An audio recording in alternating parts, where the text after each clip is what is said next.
Right.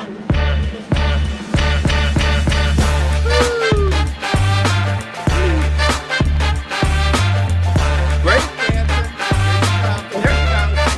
There goes Maya.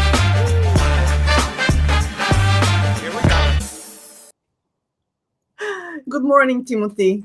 Hello, Maya. Apologies for the excitement this morning. It's always exciting just before we sign on every Sunday morning. It is indeed. Well, thank you once again for being here and for getting ready for the live stream. We are on Clubhouse at the moment and also YouTube, Facebook, and LinkedIn. There seems to be a lot of things going on again, just 1 week after the G7 summit is over. And the LDP factions are cooking something, shall I say Yes. this? Yes, everybody's getting ready for the big thing. But what is the big thing? If we can find out, that would be nice. Well, there's a lot of things to be talking about. Whenever you talk about the big thing, the next big thing, people frequently think about, the next big earthquake to hit Tokyo. And there's a little bit of news on that end. But without further ado, let me get right to the news, Maya. Let's do that straight away. Thank you floor very is much. yours. Thank you. And good morning, everybody. Thank you very much for joining us for this weekly update on Japanese politics. I really appreciate it. I know Maya appreciates it too. We put this briefing together to give you the news that's important, that's essential for you on a weekly update, what's going on that's important, that's going to be revealing itself in further developments in the very near term. That's the focus of this briefing. Maya, this is May 28th. 2023. This is our 120th consecutive briefing. Congratulations. To you too, and thank you. Thank you. So typically I'm reporting from the deck of the good ship Santana. Today I am not out on the water. I am licking my wounds and reporting from my home office here in downtown Kawasaki. So a lot going on there. G7 finished last week, a week ago from today. Everybody kind of bundled up and left Japan pretty quickly, actually. Everybody's busy. President Joe Biden also left back to Washington, D.C. He was originally scheduled, as you might remember, to go to Papua New Guinea, where there was a meeting of the island nations there. He decided, because of the debt ceiling negotiations that are not going very well for him, to bypass that, not even go to Sydney as was originally planned for a Quad meeting, but to do those two things while he was in Hiroshima and then go back to Washington, D.C. He sent Secretary Blinken on to Papua New Guinea and onto the Quad. So even though the G7 for the 3 days was incredibly packed, I think for Joe Biden and for Mr. Kishida, it was more than 3 days because there was meetings leading up to the start on Friday. So it was Friday, Saturday, and Sunday. And on Sunday, they issued their communique on the findings and on the resolutions of the G7. And as you know, the G7 is not a formal organization. So it's whatever it says, it's not a binding commitment of the countries, but it is a way to kind of form a coalition and to tell the world where they stand on certain specific issues. And I think in that regard, they did very well. Typically, they issue a communique. This time, they issued 2 communiques because of the surprise visit of Zelensky, president of Ukraine, coming to Japan. It was something of a surprise. I think the people that were in the organization and leading up to it were well prepared for that. And maybe it was somewhat touch and go, but he flew in on Saturday and received like a hero's welcome. It really did kind of dominate the dynamics of the G7. And so they produced a second communique with regard to their commitment to Ukraine and their opposition to Russia's invasion of Ukraine and their commitment to supporting the Ukrainian defense and opposition to what Vladimir Putin has been pursuing for more than a year now. So there was a lot of, I guess, good news on that. If you're in favor of that, the G7 is firmly behind it. They made some separate commitments, and he met with leaders who were also invited, who are not a part of G7, for example, Australia and Canada. He had separate meetings with them. But it was, I think, for President Zelensky, a great trip. He kind of stole the limelight, even though it was a meeting that was presided over by Mr. Kishida, and really his time to shine with the amount of... Maya, can you turn your mic off? I can hear you scratching your forehead. Okay, doing that immediately. Apologies for that. Thank you. It sounds very crusty. Yeah, it was a time for the prime minister to shine. He wanted to shine. He wanted to be center stage in the international diplomatic arena, to burnish his image as a world leader and as somebody who is the leader of Japan, a name that you can remember. And it's worthwhile having a relationship with him, because in true previous Japanese fashion, you're not going to have a prime minister every year or 2 years. With Mr. Suga, that was unfortunately the case. He only lasted a year. But prior to that, it was Mr. Abe who was the longest serving prime minister for 9 years.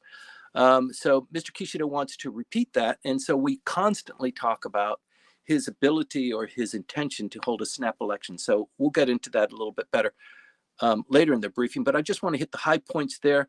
That G7 is finished. Mr. Kishida came out pretty good on that.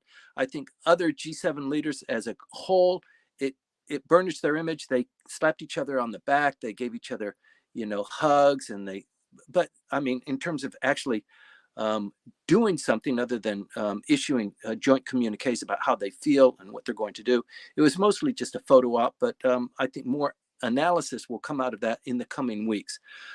Also, we mentioned just a little bit about earth-shaking news, and it is a little bit unsettling that off the Chiba Peninsula and on Chiba itself, actually, there's been a couple of earthquakes that have happened over the last maybe 3 days. And it initially started, you might remember that Captain Evan Burkowski and I traveled to the outer islands behind Oshima during Golden Week. And as soon as we came back, there was beginning to be some rumblings, first in Nijima and then Kozushima also experienced some earthquakes. And now it seems that the seismic shifts are beginning around the Chiba Peninsula. So over the last 24 hours, there was a 6.1 on Chiba, and then offshore there was 3.4. There was a couple of pretty big shakes there. So it's something to keep your eye on. It's something we keep our eye on, especially if I'm out in Chiba sitting on the boat giving you a briefing. But it is somewhat worrying. The incidence of earthquakes going on in this region has increased a little bit, so we're going to keep our eye on that. There has been no tsunami warnings. Semiconductors took a big portion of the leaders' interest this last week. Number one, to also stop China from being so expansive and having their economy, hampering their economy. So there was some agreements made during G7 about halting the export of chip making equipment and devices. And Japan excels at that. So that it's not an embargo, but it's export controls that are going to be slammed down on chip producing equipment will start in June. So we're at the end of May. So in just probably very quick, it's going to be implemented. It's received a very harsh rebuke from China, as you might imagine. Also, energy and the environment hit a lot of stumbling blocks during the G7 because energy and the environment, they're so tied together. Mr. Kishida did pass legislation about carbon credits that will kick in this time next year when that bill actually goes into effect. But issuing carbon credits and taxing people for using too much carbon or to produce their products is part of the Japanese method of dealing with that. But with other G7 countries, for example, in Germany, the amount of energy that they were previously receiving from the pipelines and LNG has been cut off. And there are reports of people in Germany, shoring up and preparing for what could potentially be a dangerous and damaging winter by collecting coal and even firewood, which is something that Germany hasn't seen for decades. So it's somewhat unsettling what's going on there, and coming at the with all the push of saving the planet and reducing your carbon and being more green friendly. This is kind of working at counter odds with it. So there wasn't as much unified voice on that as I think many of the people in the environmental movement and the CO2 expansion areas have been lobbying for. There was also something you might have picked up, a bear attack in Hokkaido. They discovered it only because they found a head floating in the lake. But bears are a big deal in Hokkaido, and apparently a very well-known, trained fisherman was out on a kayak fishing, and he didn't return. They didn't find much of him except for a head that was found just earlier this week. It's an issue politically because of the bear population in Hokkaido and just the kind of outrageousness of that news. So that is beginning to hit, and you're likely to hear a little bit more about the bear population, but also gun control. There's been a couple of crimes also in Nagano this just a couple of days ago that involved a shotgun in the murder of 2 police and 2 other people. So gun control and licensing and hunting are always an issue that receives a political attention. So you can probably foresee that something's going to be coming up, some sort of resolutions being talked about in the Diet in the near term. Japan and South Korea, again, are beginning to develop this relationship that has been strongly endorsed by the United States to get these 2 countries to bury the hatchet and to move more collaboratively forward. There has been some great progress there. Of some note is a team of nuclear energy experts who were invited by the Prime Minister to come to Fukushima. They were here this last week for 6 days.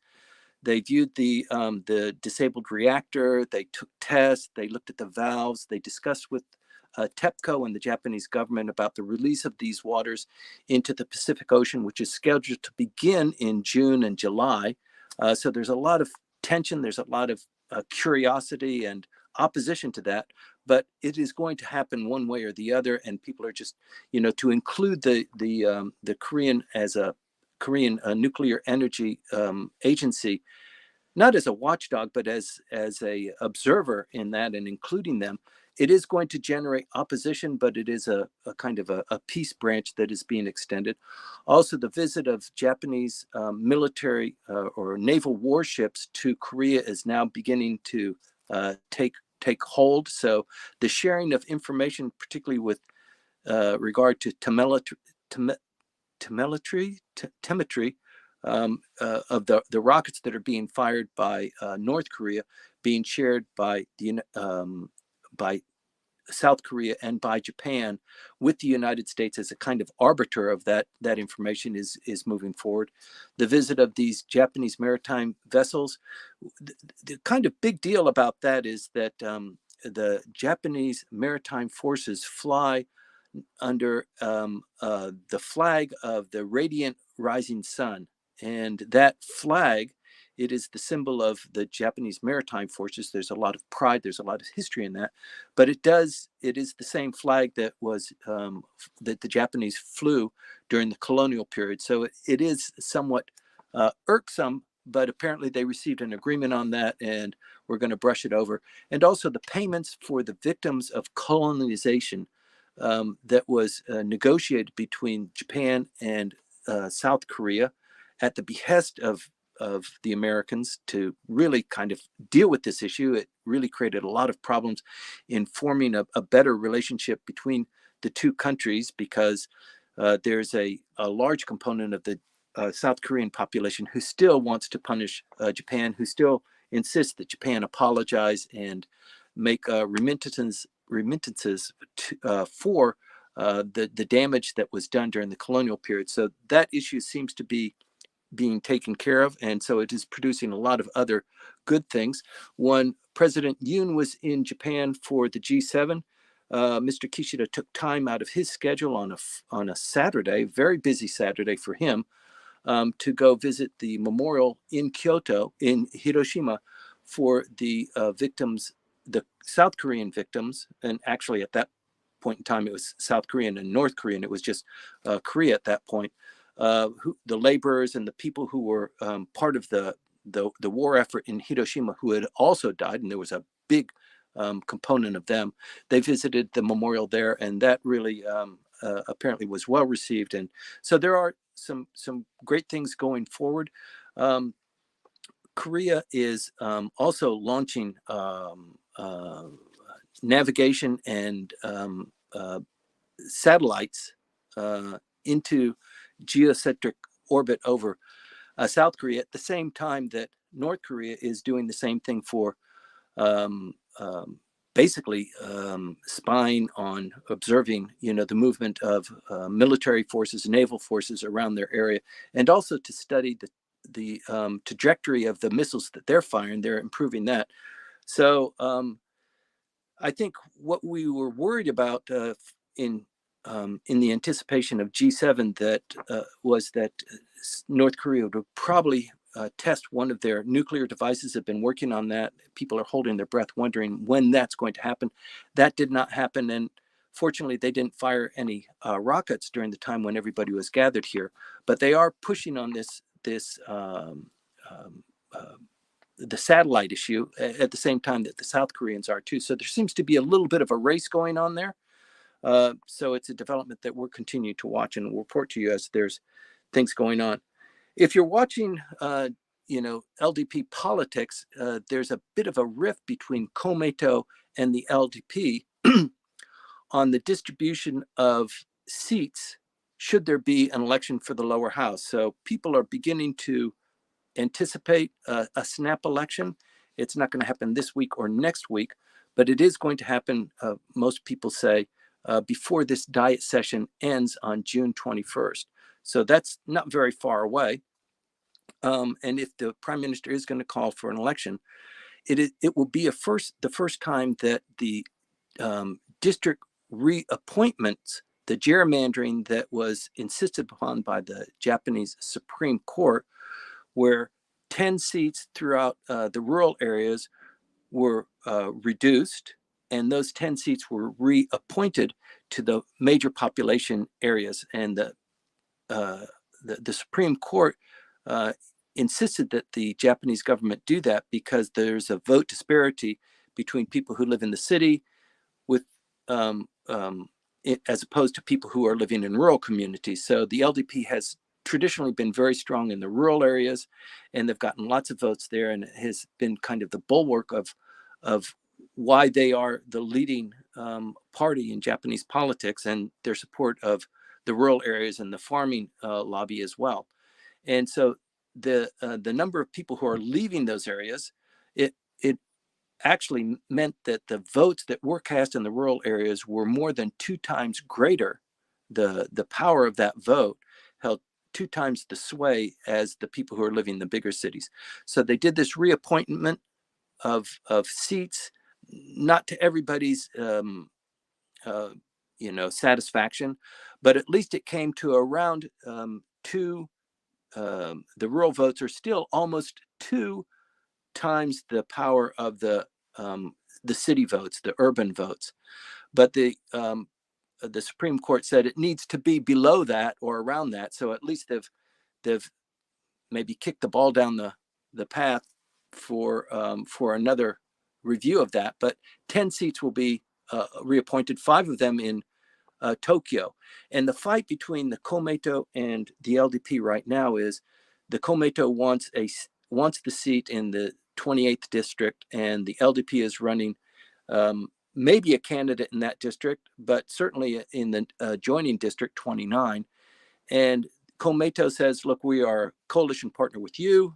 We want to have that seat non-contested, and so we don't need to spend a lot of money fighting against you for that one. And if you do that, then we'll endorse your candidate. We won't run a candidate in District 29. They weren't able to make an agreement on that, so they're kind of mad at each other, and it could be one of those cracks that you need to watch as this begins to develop. So Like I said, a snap election, the prime minister has said, as most prime ministers say until the time that they actually do it, is that they have no intention of having a snap election.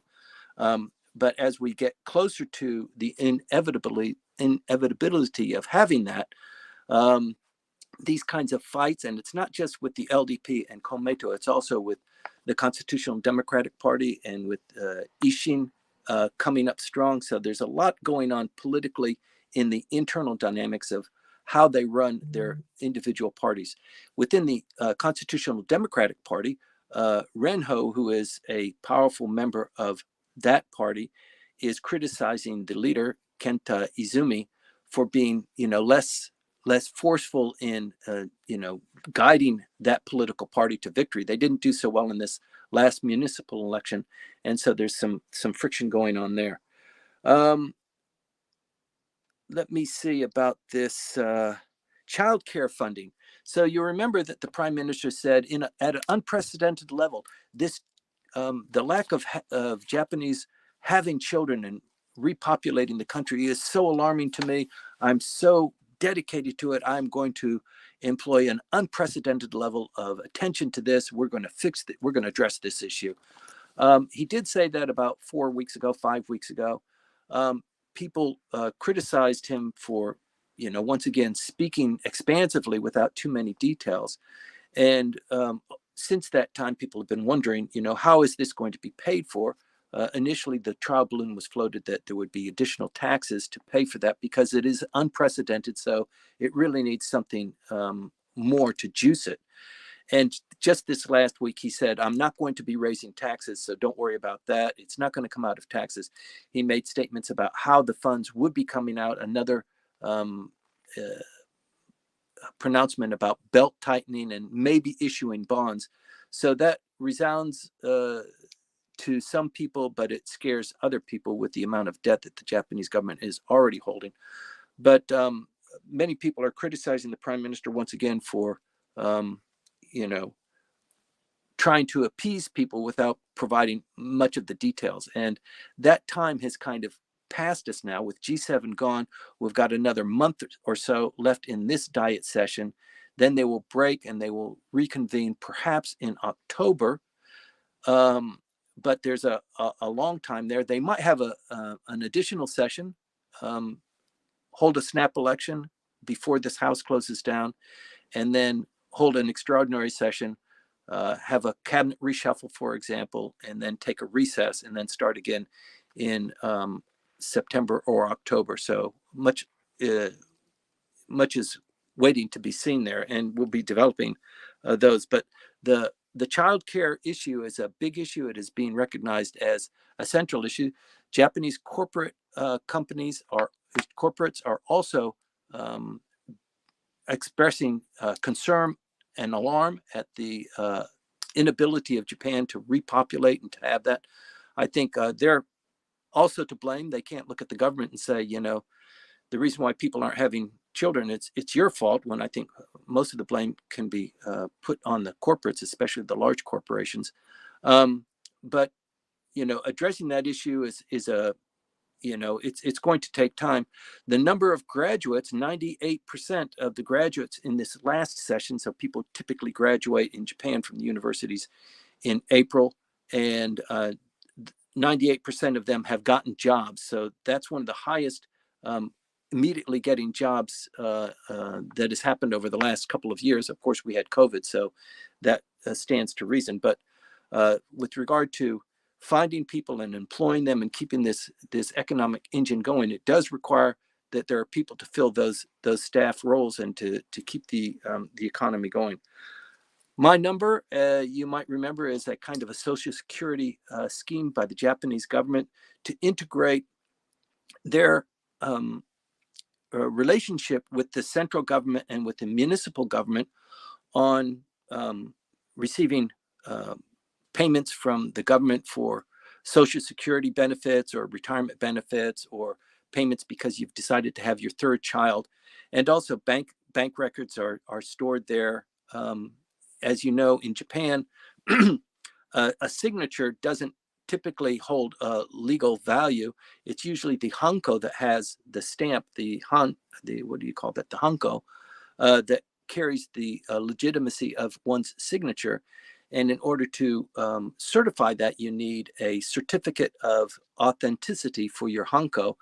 And people can get that using their My Number card at a convenience store, any place else to do that. So that is also going in. It's received a lot of headaches these last 2 weeks. I suspect the reason why it's getting a lot of heat is not only because there have been some glitches that have been discovered, because glitches have already been there. There's been reports of glitches ever since it's been initiated, but they're also now assigning points for you interacting with the system. Then they give you points for that. They pat you on the head and say, since you've used it, you've accumulated more points, and this can be converted into a cash payment to you. But I also think that there's a lot of scandal type issues that are beginning to emerge, and that always happens prior to an election to kind of pull down the enthusiasm of the LDP to have an election, because they're just under attack. So the prime minister has been waiting for this wind in his sails and to give him confidence that he can hold an election and come out better after the election than he went into the election. 2 weeks ago, if he had an election, he would have lost 60 seats. So that was not going to be in the cards. Now with G7 behind us, his popularity is beginning to increase, and they're thinking about, is it enough wind in our sails that we're going to come out better? If they come out worse, then the prime minister is going to be criticized, and maybe his term of office will be shortened as a consequence of that. I suspect it would be. But with this one, it's the digital minister is Kono Taro. And I think maybe it's a reflection on him. He's been in the press quite a bit recently, apologizing and describing why this system failure has happened and what he's doing about it. The system, by the way, is provided by Fujitsu, and they're getting a lot of criticism too. So it could be, that the atmosphere of having a snap election is coming up. It's not just Kono Taro, who is a pretty dynamic figure within Japanese politics, but it's also the prime minister himself. You might have, well, you probably didn't know this, but Bunshun reported that in December, at the end of the year, the prime minister's son held a party, a kind of a family party. Members of his family were there, but friends and colleagues were there. And the prime minister actually lives in the prime minister's residence. It is also a functioning office for the prime minister. This prime minister has decided to live there. Mr. Suga didn't live there. Mr. Abe didn't live there, but it can accommodate the prime minister living there. So with this family party that was held and people took pictures, they were on the staircase where the cabinet usually has their pictures. They're dressed usually in formal morning wear. And they get their cabinet pictures taken. And there's a podium there where the prime minister is usually speaking. And these guys were kind of goofing around and getting their pictures taken. And that came out in Bunshun. And it did generate a lot of flack towards the prime minister. Some people might say, what's the big deal? They live there too, and they're just having fun. But the people who want to criticize the prime minister said, it's inappropriate. It's just the decorum was not appropriate. You live in the prime minister's residence, but you don't goof around at the podium and pretend like you're prime minister and, have a peace sign and get your picture taken.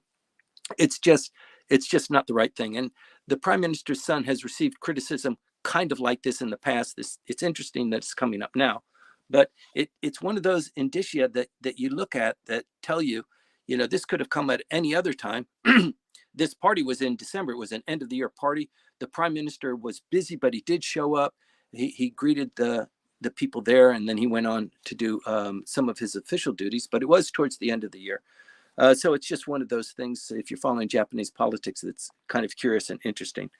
The yen position, as you might have noticed, the yen is really increasing. It's about 140, 142 as of close of business. So it was, loitering around the 130, 138, 135 area over the last couple of months. And so this this is beginning to make the Japanese traveling overseas a little bit more expensive. It is good for some quadrants of the economy that is exporting, but for those that are importing, it's a real hassle, and it is a headache for the new Bank of Japan Governor Ueda, who is watching this carefully and trying to keep inflation. He wants inflation to be at 2%.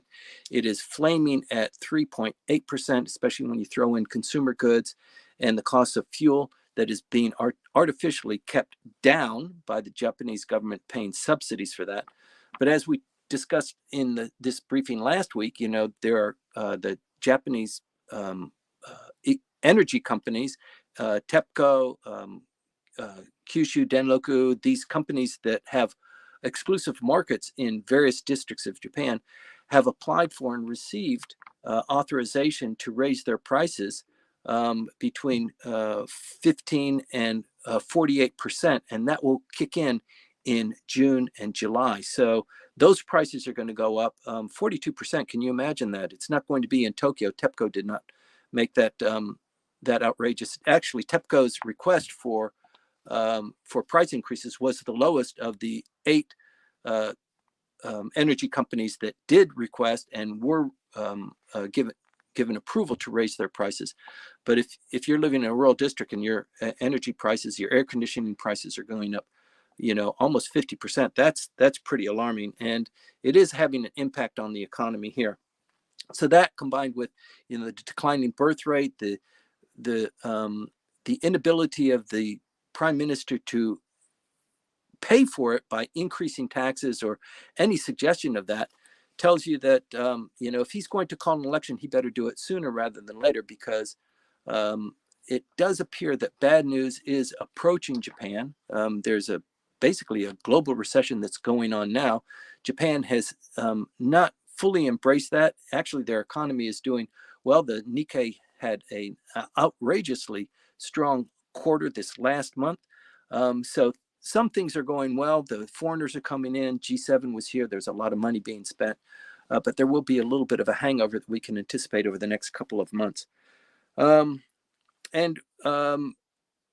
Bank of Japan did say, wages aren't the goal of what we're trying to do here on policy.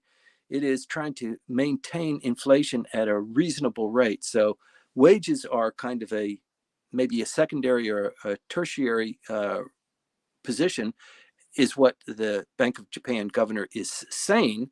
I don't know if that's really accurate, because wages are what's going to really propel the economy when people feel. I mean, the reason why this last quarter was good, because there was kind of revenge spending with the COVID requirements falling. People went out in droves. They spent money. There was a lot of pent up demand. So that seems to be dying down now. So we'll see about how that goes. There is a little bit of worry about an avian flu that is hitting Japan. It has hit other parts of the world. It is beginning to show its impact here in Japan. It has started in the southern regions of Honshu, and it is beginning to creep up. And at the same time, there was a strange measles outbreak for a couple of people who were riding on a Shinkansen just this last week. Measles, we had thought, had been eradicated. Not many people get measles. It is highly infectious. So the fact that measles has come up, also the number of cases of COVID have also ticked up. That's being reported in the news just this last week. So it is something to keep your eye on. So that's the basic outline. And with that behind us, I'd like to get back into what's going on with Mr. Kishida, what's going on in his administration, what is the likelihood of a snap election. So as you know, G7 ended last week. The leaders were here for at least 3 days, Friday, Saturday, and Sunday. I think a lot of them came in on Thursday and maybe had stayed until Monday. But, people in these leadership areas, they're very busy in any event. So I think they got in, but the Sherpas and the administrations that followed them, I mean, each of them came with huge delegations of TV reporters and members of their cabinet. So things seem to be settling down now. The prime minister got immediately back to work on Monday. And so it was a busy week for him. But having all of those people here in town and this Zelensky kind of afterglow really burnished the prime minister's image as somebody who is a peacemaker. He wanted to promote non-nuclear proliferation. He had people visiting the Hiroshima Museum. It was one of the required visits. They all went and they laid a wreath at the memorial. And also, one of the requirements, he was the presiding leader of the G7. So he did set the agenda. Everybody visited the museum there. And this is significant for those people who haven't visited Hiroshima or been to the museum. It is a real eye opener. There were some of the delegations that joined the prime minister, or when their wives went separately, actually were brought to tears in looking at some of the displays there. It really is a moving representation of what happened during the closing days of World War II. But there were also people with stopwatches, watching, who was there, what did they view, how long did they stay there. It's unfortunate that President Joe Biden recorded the shortest amount of time inside the museum, and that kind of hit the news, and people are watching that and evaluating that. So you can say what you want to about that. LGBTQ did not receive a lot of airtime while the leaders were together. The Japanese government, the LDP, did acquiesce and did accommodate some of the demands of the opposition party on having a law because of the G7. The Japanese are one of the outliers. They don't have a law that recognizes same-sex marriages, that doesn't discriminate or outlaws discrimination based on sexual preferences or ideology, that sort of thing. So they did push it through. They did have a law that was passed before G7, and maybe that took the pressure off. But I know that the American ambassador, Emmanuel, was pushing for that. He had a coalition of 15 other ambassadors to kind of push the prime minister, push the administration to do something about LGBTQ. It looks like they were able to make some headway there. For those of you that are interested, it does look like it's kind of made some progress forward. There was a huge pride demonstration just 3 weeks ago. A lot of people showed up for that. So I think the administration knows they need to accommodate that. And, if they're a member of the G7, they need to have some sort of similar outlook on life and philosophy. And so although it didn't receive much news, it does seem like certain progress was made for that. So I want to report on that. Let me see what else we've got. Mr. Kishida and President Yoon did take time, as I reported earlier, on Saturday to go visit the memorial to the Koreans who were killed when the bomb was dropped in Hiroshima. And since the country was colonized by Japan at that time, there were thousands and thousands of laborers who were imported into Japan to do a lot of the dirty, menial, labor-intensive work.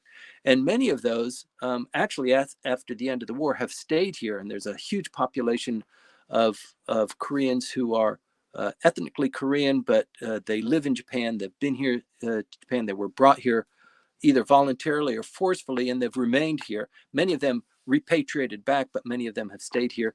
They are known as Zainichi Kankokujin, the unrepatriated Koreans. There's a little bit of discrimination that still goes on there in this country because they're not fully Japanese citizens, but there are a lot of accommodations that are being made. And I think this not only the visit of the prime minister to South Korea 3 weeks ago, where he spent actually 4 days there, and some of the things he said, the speeches that he had about the remorsefulness that he felt without apologizing, about the hurt that the Koreans feel about what happened during that period. He feels that too, and that was very well received. And the fact that he took the time to visit this memorial to the Koreans who were inadvertently killed during the atomic bomb was also well reported and well received. So it seems like we're making good progress there. And personally, I just hope that more can be done to bring these two countries together. There's so many similarities, And I think with regard to the Japanese, there's less animosity felt towards the Koreans than the Koreans feel animosity towards the Japanese. So there's a little bit of bridge building that needs to be done there. And I think that the Prime Minister did a great job in taking time out, just specifically for President Yoon. And then they met with President Biden as well, and they had a three-way visit. Just the 3 days during the G7 was just incredibly packed. Everybody agreed during G7 to restrict trade with Russia. So they're, clamping down on export controls. We talked about from Japan's part, the manufacturing processes and the devices that make devices to make the semiconductors and that sort of thing was agreed upon, but also with regard to trade with Russia, just to clamp down, to not import their oil, not to support them, to prevent, the flow of goods and services, their business services, software services, and to hamper them in their economy. Unfortunately, it's kind of hollow because with regard to Japan, they're kind of speaking out of two sides of their mouth. They are still importing much of the LNG that they require. They get about 10% from the Sakhalin projects up north. It is a deal that has been hampered by controversy, but the Japanese were invited by the Russians to recontribute to that process. And so of the needs of Japan, 10% of that is being supplied by the Sakhalin project. And although G7 said, let's clamp down, let's not give them any wherewithal, let's not import any of their products. So we're paying with good cash, and that's supplying their war efforts. So let's not do that. So there was a general consensus about that, but it's a difficult thing to do, and especially if you're in Germany, you see how hard that is. So with what else is going on in the global economy, with some of the recession signals that are coming up, and also the rise of El Nino, the temperature shifting, and the trade winds changing. This happens once every decade or so, 7 or 8 years, and it looks like this is a year for it. So air conditioner use is going to be high at a time when prices are shooting up. So there's a lot of dark clouds in the near term. As I said earlier, June 21st is the end of the current diet session. And this will be the first time if there is a snap election for 1010. So if you're not familiar with it, you can Google 1010. It is the redistricting plan that has been adopted by the LDP and accepted by the parliament to redistribute 10 seats in the rural areas and put them into the urban areas. And so many of the parties are unprepared for that. This is a new deal for them. If you've been running in a district these last couple of elections, and now your election district has grown, or there is another candidate that is in an adjacent area that was carved out and it's a new seat, and the people that have been supporters of yours don't fall in your election district anymore, that hurts. And as we reported maybe 2 weeks ago in a briefing here, the difference between winning election and losing election is minuscule. And so any kind of hiccup, any kind of scandal, any kind of slip of the tongue can really turn an election for many of these candidates. So this new 1010 is really worrying. It has caused a rift between Komeito and the LDP. There was a meeting with Mr. Motegi, who is the Secretary General of the LDP, and his counterpart on discussing this. This was on Thursday.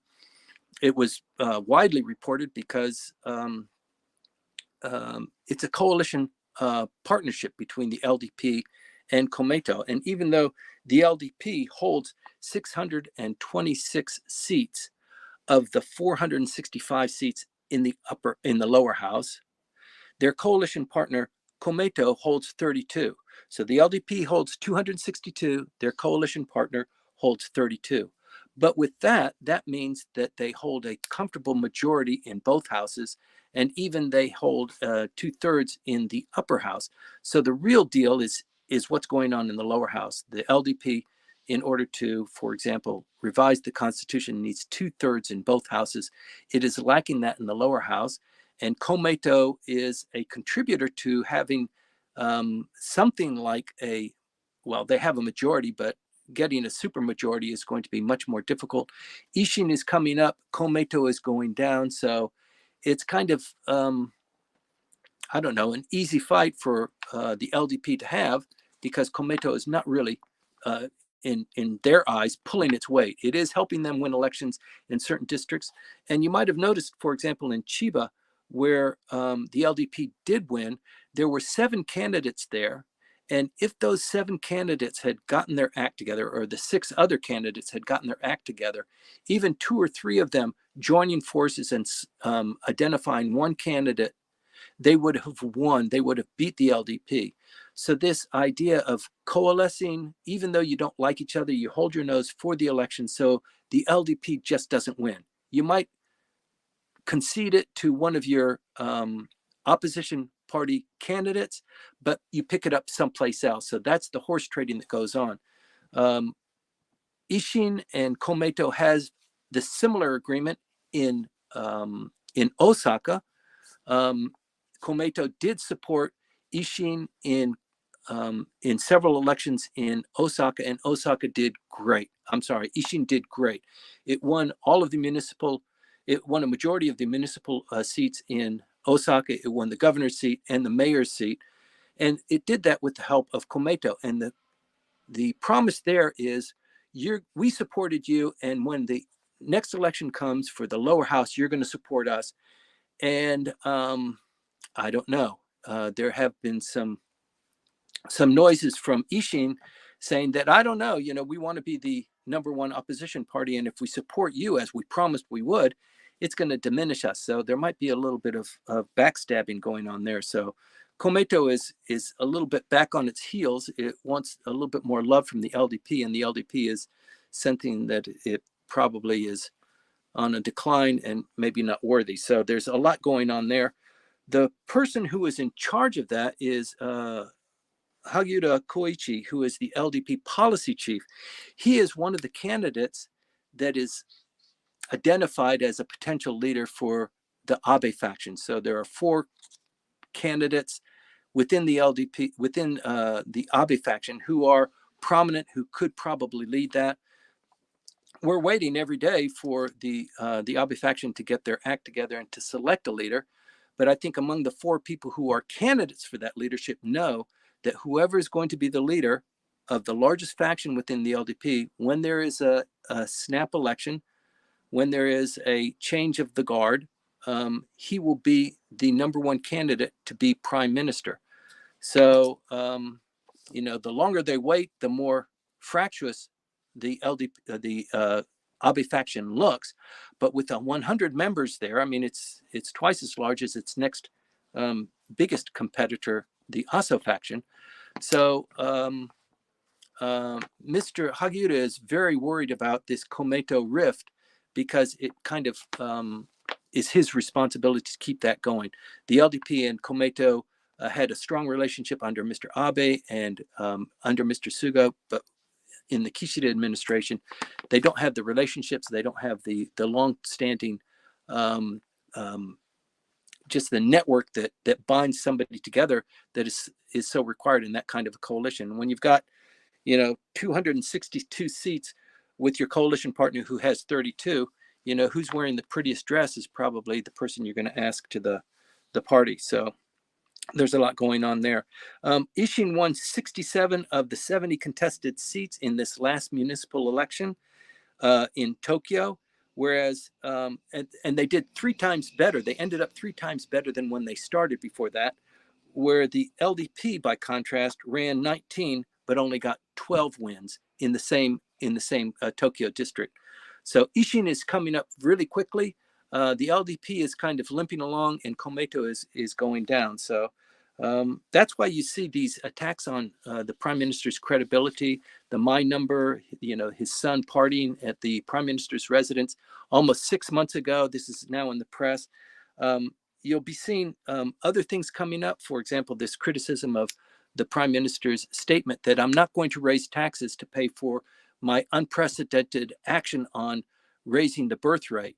So people are saying, you're once again, this is a typical Kishida flip-flop. So we don't want to vote for him. We don't want to vote for the LDP. They just say the right things during an election period, and then they fall back on their old ways. So these kinds of criticisms, if there's going to be a scandal, somebody sleeping, somebody using money inappropriately, somebody being drunk driving, it's just a field day now for the opposition and for the scandal rags like Bunshun to generate more sales and to expose these kinds of not so great things in the underbelly of what's going on in Japanese politics. So the potential for a snap election, once again, is not high right now, but I think the prime minister would probably be criticized if he held a snap election pretty soon. It costs money. It jams up the political process. Everything goes on hold if he runs a snap election during the Diet session. And he could be criticized for that. It is an expensive venture, and people would be rightly applauded for saying, this is just because you have wins in your sales now and you're using a political ploy to increase your standing. The more likely scenario is that as we approach June 21st, he calls for a snap election so that it spills over after the Diet session. To be really economical about it, he might close the House down on the 21st. So they would close down the Diet would end. He would announce a snap election. There would be several days of anticipation or preparation for that. Then the period would begin. I think it's about a 10-day election campaign for the lower house. And then all of the members of the lower house, the 465 seats, would go up for election. And at the end of that 10-day campaign on a Sunday in early summer, there would be an election. Then very quickly, shuffling of the cabinet, and then the summer recess. So that's what it looks like, the more likely scenario going forward, if you're interested in how that goes. By the way, for those of you who don't know, we have a Q&A period. We have a discussion period after this briefing. If you want to participate in that, just join us on Clubhouse if we're not giving you the right kind of information that you want. And finally, you might have heard that the ambassador to the United States, the Japanese ambassador to the United States, announced maybe 3 weeks ago, that Japan is considering opening a NATO office in Tokyo. And this has begun to take on a lot of momentum. It does appear that Mr. Kishida will be joining the NATO summit in Lithuania in July. And he will, at that point, make a formal request or a formal acceptance of opening a NATO office here. He was the first Japanese prime minister to be invited to a NATO summit. You might have remembered, I think it was in Sweden. No, it was in Spain about a year ago. So this accommodation, this familiarity with NATO, and also just going from 1% of GDP to 2% for military expenditures has really brought NATO more closely aligned with Japan. And there's been several agreements signed by Australia and by Great Britain to actually have troops stationed here and to share resources. So there's a lot going on there. And I think the likelihood of Japan having an office here, it's kind of a foregone conclusion. Whether Japan joins NATO, probably there's going to be a separate kind of feature, a partnership with NATO. I don't think Japan or anybody in Asia is going to be a NATO member, but it does appear that there's a great drive to push this forward. So militarily, Japan is really moving into uncharted territory, and you can expect some sort of dramatic movement you don't expect that too much from the prime minister, but he has pulled the rabbit out of the hat on a couple of instances. And I think if he does call for a snap election, it will be just on the cusp of making some dramatic announcements. I don't think he's going to shuffle the cabinet before he does that. He'll wait for afterwards. But he wants to reestablish his position as the president of the LDP and as prime minister. His term of office ends in a little bit more than a year and a half, so he's got more to do. He wants to continue being prime minister. There's little likelihood that there will be a no confidence vote lodged against him, so he looks pretty solid. What happens with a snap election and how they come out? They have 262. Do they come out with more than that? If they do, then he's good to go. And if he comes out with less than that, and Ishin wins a lot, and their coalition partner loses more, there's a lot more to be said for that. So we'll keep an eye on that. Please continue to join us every week as we give you an update on what's going on in Japanese politics that's important to you now. And thank you very much for joining us, Maya. Thank you, Timothy. That was really great. And yes, there is one thing that I wanted to mention, something that is coming in the end of June. So I guess that we can safely inform everybody here now that we're going to have a special event on June the 30th. That is Friday, and it will be in the afternoon. So we're going to have a tour of the Diet. And of course, that tour of the Diet is going to be led by the one and only Timothy Langley. So to everybody who is interested, we're going to share more information, more details about this. If you want to know more, of course, let me know, me or Timothy, so that we can send you the details directly to your email box or your social media account and the messengers there and so on. So, Timothy, thank you very much for this morning. We're going to jump now into Clubhouse and continue the Q&A there. There are a few questions on LinkedIn as well, and then YouTube, and a lot of questions in Clubhouse already. So great.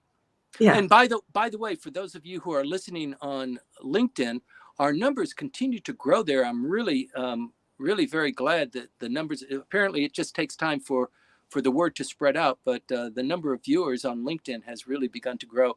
And that impacts, those people who stick around and want to participate in the Q&A. Sometimes most people are just lurkers. They're listening to the conversation, but the number of people who come up on stage has also increased, and the conversation is always really a great conversation. So I appreciate that too. Yes, I do too. Thank you. Well, Timothy, then let's move to Clubhouse. Okay, I'll see you on the other end. Thank you, everybody. Thank you. Well, thank you for your attention. To everybody who is watching us on YouTube or LinkedIn at the moment, it was a pleasure having you with us this morning on Sunday, 28th of May. We're going to be here once again next week, and Timothy will continue the story of Japanese politics, what's going on there. So thank you very much indeed. And if you find our sessions informative and useful, please share them with your friends or colleagues. Hit the subscribe button as well, so that we will continue gaining momentum. And we appreciate your presence here. Thanks a lot. And that's all for today. Enjoy the week ahead and, of course, Sunday. Thanks.